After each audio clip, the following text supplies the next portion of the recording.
పర్లేదు, నాకైతే మంచిగా అనిపించింది. కాకపోతే కెరీర్ కి బెస్ట్ అన్నంత ఏం అనిపించలేదు. ఫ్యాన్స్ కి అయితే ఓకే, నచ్చుతుంది. నేను ఐమాక్స్ లో చూడలే, మళ్ళీ వీడియో చూసిన అనుకో ఐమాక్స్ లో చూడలే. నేను ఖమ్మం యాసెన్ శ్రీనివాస థియేటర్ లో చూసా. ఆ రోజు కొన్ని షార్ట్ వీడియోలు చేసి మన వాళ్ళకి కొంతమంది సినీప్లెక్స్ అయితే ఛానల్ ఉంటే వాళ్ళకి పంపించాను. నేను అక్కడ చూశాను అనమాట. బాగానే అనిపించింది. కాకపోతే ఏంటంటే చేజింగ్, యాక్షన్ సన్నివేశాలు బాగా నచ్చుతాయి. అలా సినిమా పరంగా ఫ్యాన్స్ కు నచ్చుతుంది అంతే తప్ప ఓ హెవీగా అంటే RRR, ఒక దేవర ఆ రేంజ్ పెర్ఫార్మెన్స్ అయితే అంటే ఎక్కువ ఇవ్వలేదు మనకి.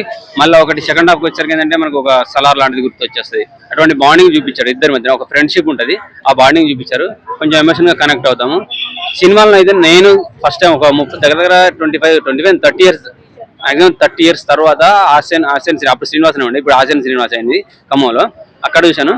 నాకన్నా ముందు 7 o'clock షో పడ్డది, 8 o'clock, 8 to 11. అది హౌస్ఫుల్ అయిపోయింది. అది దొరకకపోతే 11 బుక్ చేసుకున్నాను, అది హౌస్ఫుల్ అయిపోయింది. మనకన్నా ఇక్కడ కనీసం ఫస్ట్ లైన్ ఖాళీగా ఉంటాయి. అక్కడ 11 o'clock షో కూడా హౌస్ఫుల్ అయిపోయింది మార్నింగ్. మళ్ళీ తర్వాత 2:30 3 టైంలో మళ్ళీ పడ్డది. నేను బయటకు వచ్చిన తర్వాత అది కూడా టోటల్ గా హౌస్ఫుల్ అయిపోయింది. కానిస్టేబుల్స్ ఆ గేట్ దగ్గర ఈ గేట్ దగ్గర ఉండి సెక్యూరిటీ లాగా ఉంది. వాళ్ళు సేఫ్టీగా జనాలకి వెళ్ళండి జాగ్రత్తగా అంత పబ్లిక్ ఉందన్నమాట. సో నాకైతే బాగా నచ్చింది, ఫ్యాన్స్ అయితే బాగా నచ్చింది. థియేటర్ లో సినిమా చూస్తున్నంత సేపు కూడా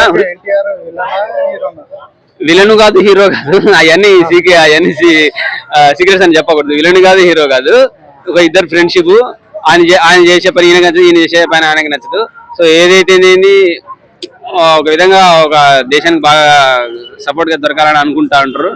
సో ఆ టైంలో మనోడు నెగిటివ్ గా పోతా ఉంటాడు హీరోకి, అంటే హృతిక్ రోషన్ కి. ఈయన చేసే పని ఆయనకి నచ్చదు, ఆయన చేసే పని నచ్చదు, పొట్టపోటీగా ఉంటారు.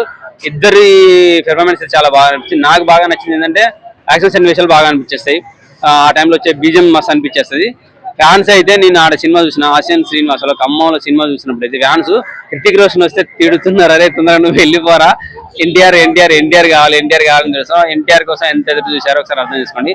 ఎన్టీఆర్ ఫ్యాన్స్ కి అయితే పండుగ. నాకైతే బాగా నచ్చింది. దగ్గర ఈజీగా కొట్టొచ్చేమో, ఎందుకంటే 12 లెవెల్లో రిలీజ్ చేసి కాబట్టి 1000 crores ఈజీగా కొట్టేయచ్చు నాకు తెలిసి. కూలీ చూలే అన్న నేను.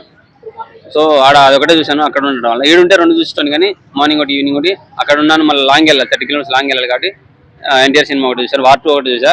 పర్లేదు, నాకైతే మంచిగా నచ్చింది. అఫ్కోర్స్ దానివల్ల ఎన్టీఆర్ కి ప్లస్ మైనస్ అని ఏం అనిపించదు. కెరీర్ లో నార్మల్ ఒక హిట్ వచ్చింది, వెళ్ళిపోయింది అనే ఫీలింగ్ కలుగుతుంది.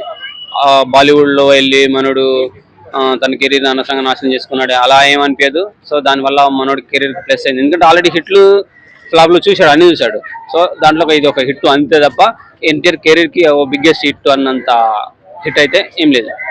ఫ్యాన్స్ కు బాగా నచ్చుతుంది, సినిమా చూస్తారు, ఎంజాయ్ చేస్తారు, వచ్చేస్తారు. నేను చూసిన క్లిప్స్ చూస్తే మాత్రం హృతిక్ రోషన్ వచ్చినప్పుడు తిడుతున్నారు, నువ్వు తొందరగా వెళ్ళిపో, ఎన్టీఆర్ కావాలి, ఎన్టీఆర్ అరుస్తున్నారు. అది చూసిన నేనైతే క్లియర్ గా. సో ఎన్టీఆర్ ఫ్యాన్స్ కి అయితే బాగా నచ్చుతుంది. వారు చూడొచ్చు, ఫ్యాన్స్ అయితే చూడొచ్చు. నాకైతే మంచిగా అనిపించింది. Thank you.